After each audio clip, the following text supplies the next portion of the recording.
Talk about what Isabel wrote about this morning in the Telegraph. OK, so the story that really got me this morning was Isabel Oakeshott in the Telegraph has written a side essay, and she talks about a story of a mother that had two children, a 14-15-year-old and a 5-year-old. She didn't have anywhere for them to play because the playgrounds were locked, so she moved them to north-east of England. She then couldn't get her 15-year-old into a school.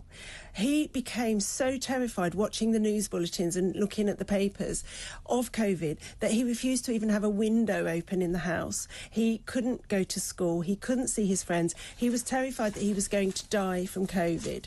Then what happened was there were all of these rumours circulating, which Hancock and his team talked about, that areas of the country were going to be plunged into local lockdown, and there was talk that his town was going to be plunged into lockdown. And just leading up to that, he hung himself in a park. Yeah, this is someone's child, David.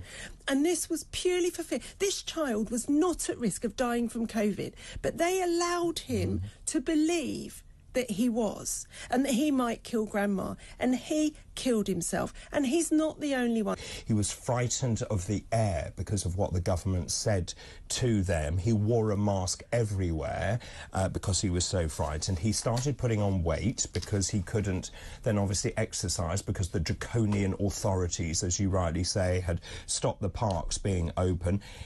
And this is the bit I just can't read almost.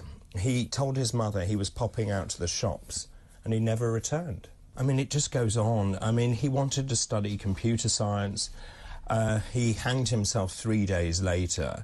And when you read on, and this is about his mother, Anna Marie, saying they discovered his body on Christmas Eve.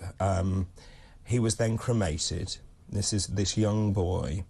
And they scattered the ashes over the sand dunes at Seaton Carew Beach near Hartlepool.